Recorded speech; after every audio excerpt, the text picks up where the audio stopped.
క్రీస్తునందు సహోదరి సహోదరులారా, ప్రభువైన యేసుక్రీస్తు నామములో హృదయపూర్వక వందనాలు. వాక్యం చదువుకొని ప్రార్థన చేసుకున్న తర్వాత పాఠంలోకి వెళ్దాం. కీర్తనలు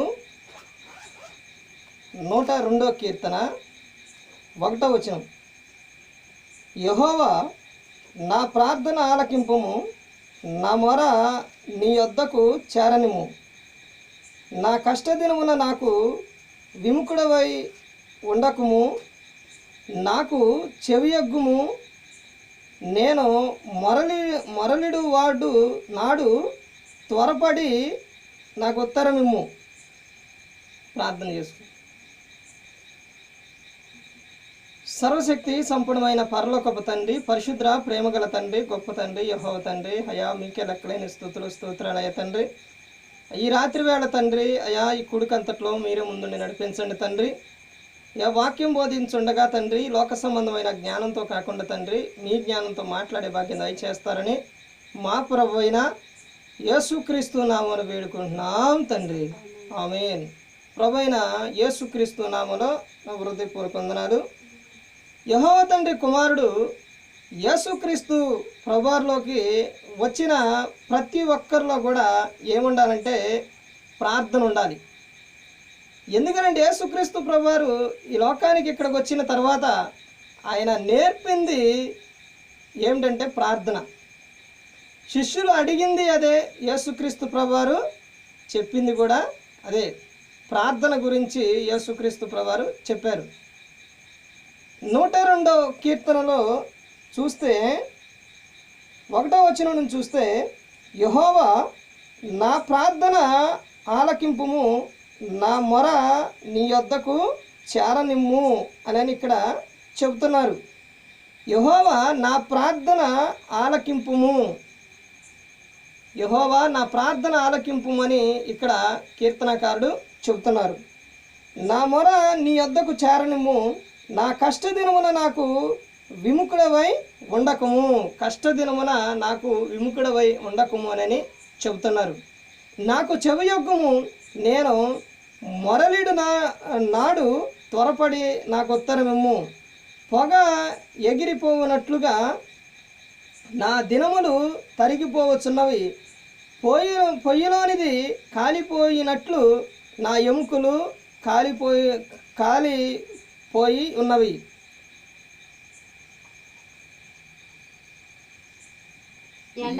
ఎండ దెబ్బకు వాడిన గడ్డి వలె నా హృదయము వాడిపోయి ఉన్నది. భోజనము చేయుటకై నేను మరచిపోవుచున్నాను. నా మూలుగుల శబ్దం వలన నా ఎముకలు నా దేహమునకు అంటుకొని పోయినవి. నేను అడవిలోని గోడబాతును పోలి ఉన్నాను, పాడైన స్థలములోని పగటి కంటె వలె ఉన్నాను. రాత్రి మెలకుగా నుండి ఇంటి మీద ఒంటిగానున్న పిచ్చుక వలె ఉన్నాను. దినమెల్లా నా శత్రువులు నన్ను నిందించుచున్నారు. నా మీద వెర్రి కోపము గలవారు నా పేరు చెప్పి చెప్పింతురు. నీ కోపాగ్ని బట్టి, నీ ఆగ్రహమును బట్టి బూడిదను ఆహారముగా భుజించుచున్నాను. నా పానీయముతో కన్నీళ్లు కలుపుకొనుచున్నాను. నీవు నన్ను పైకెత్తి పారవేసి ఉన్నావు. నా దినములు సాగిపోయిన నీడను పోలి ఉన్నవి, గడ్డి వలె నేను వాడి ఉన్నాను. యెహోవా నీవు నిత్యము సింహాసనసీనుడవు, నీ నామస్మరణ తరతరములుండును. నీవు లేచి సియోనును కరుణించెదవు, దాని మీద దయచూపుటకు కాలము వచ్చెను, నిర్ణయ కాలమే వచ్చెను. దాని రాళ్ళు నీ సేవకులకు ప్రియములు, వారు దాని మట్టిని కనికరించుదురు. అప్పుడు అన్ని జనులు యెహోవా నామమునకును భూరాజులందరూ నీ మహిమకును భయపడెదరు. ఏలయనగా యెహోవా సియోనును కట్టి ఉన్నాడు, ఆయన తన మహిమతో ప్రత్యక్షమాయను. ఆయన దిక్కులేని దరిద్రుల ప్రార్థన నిరాకరింపక వారి ప్రార్థన వైపు తిరిగి ఉన్నాడు. ఇక్కడ కీర్తనాకారుడు చూసారా ఏ విధంగా చెప్తున్నారు? వాళ్ళ ఆలోచన, వాళ్ళ తపన, అతనిలో ఉన్న తపన చెప్పుకుంటున్నారు. మనం ప్రతి ఒక్కళ్ళు కూడా దేవుని వైపు చూసుకొని మరి దేవుని వైపే మనం మొరపెట్టుకోవాలి, ఆయన వైపే చూడాలి. ఎన్ని సమస్యలు వచ్చినా, ఎన్ని బాధలు వచ్చినా, క్రీస్తులో ఉన్నప్పుడు మనకి ఏదొచ్చినా ఎన్ని వచ్చినా కానీ మనం దేవుని వైపే చూడాలి. ఇక్కడ ఆయన ప్రతి ఒక్కరి ప్రార్థన కూడా ఆలకిస్తారు. ఎప్పుడు ఆలకిస్తారు? నువ్వు ఆయన యందు విశ్వాసం ఉంచినప్పుడు, ఆయన యందు నమ్మిక ఉంచినప్పుడు నీ ప్రార్థన ఆలకిస్తారు. చాలామంది సమస్య వచ్చినా, బాధ వచ్చినా ప్రార్థన అనేది చేయరు. సమస్యలో ఉన్నప్పుడు, బాధల్లో ఉన్నప్పుడు ప్రార్థన ఎలా చేస్తారని చాలామంది చెబుతుంటారు. నువ్వు సమస్యలో ఉన్నప్పుడు, బాధల్లో ఉన్నప్పుడే నువ్వు దేవుని వైపు చూడాలి. లోకం వైపు అనేది ఎప్పుడు కూడా చూడకూడదు. నీకు సమస్తం కూడా సమకూర్చి ఈ లోకానికి పంపించిన మరి తండ్రి అయిన దేవుని వైపే చూడాలి. దేవుడు లోకమును ఎంతగానో ప్రేమించారు.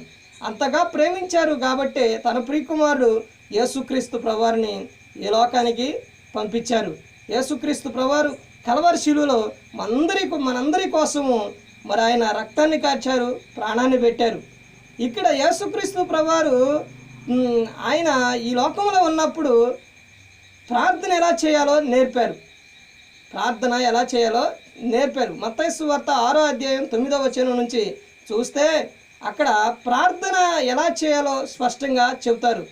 యేసుక్రీస్తు ప్రభువారు ఆయన ప్రార్థన మొదలుపెట్టినప్పుడు మొట్టమొదటిగా ఆయన చెప్పిన మాట పరలోకమందున్న మా తండ్రి అని చెప్పారు. ఈ రోజున అలాంటి ప్రార్థన ఎవరు చేయలేకపోతున్నారు. అలా ప్రార్థన చేయాలి. ఇక్కడ చూస్తే 17వ వచనంలో చూస్తే ఆయన దిక్కులేని దరిద్రుల ప్రార్థన నిరాకరింపగా వారి ప్రార్థన వైపు తిరిగి ఉన్నాడు అని చెబుతున్నారు. చాలామంది ఈ రోజుల్లో ప్రార్థన ఎలా చేస్తారంటే పరిచయుడు చేసినట్టు చాలామంది ప్రార్థన చేస్తారు. అలా చేయకూడదు. నువ్వు సుంకర వలె ప్రార్థన చేయాలి. తగ్గించుకొని నువ్వు ప్రార్థన చేయాలి. నిన్ను ఎవరైనా ఏదైనా అన్నారంటే నువ్వు వారిని క్షమించి మరి వచ్చి నువ్వు ప్రార్థన చేయాలి. కానీ ఎవరైనా నిన్ను ఏదైనా అన్నప్పుడు వాళ్ళ మీద పగ, ద్వేషాలు అవన్నీ పెట్టుకొని నువ్వు ప్రార్థన చేసినప్పుడు దేవుడు నీ ప్రార్థన ఆలకించడు. నీ ప్రార్థన ఇంటి కప్పు దాటి పైకి కూడా వెళ్ళదు.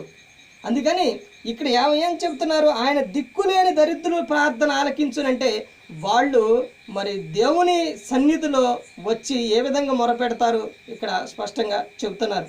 ఈ విధంగా ఉండి నువ్వు ప్రార్థన చేయాలే కానీ గర్వం ఆలోచనతో, హెచ్చింపు స్వభావంతో నువ్వెప్పుడు కూడా ప్రార్థన అనేది చేయకూడదు. అలా అనేది ఎప్పుడు కూడా ఉండకూడదు. వారి ప్రార్థన వైపు తిరిగి ఉన్నాడు.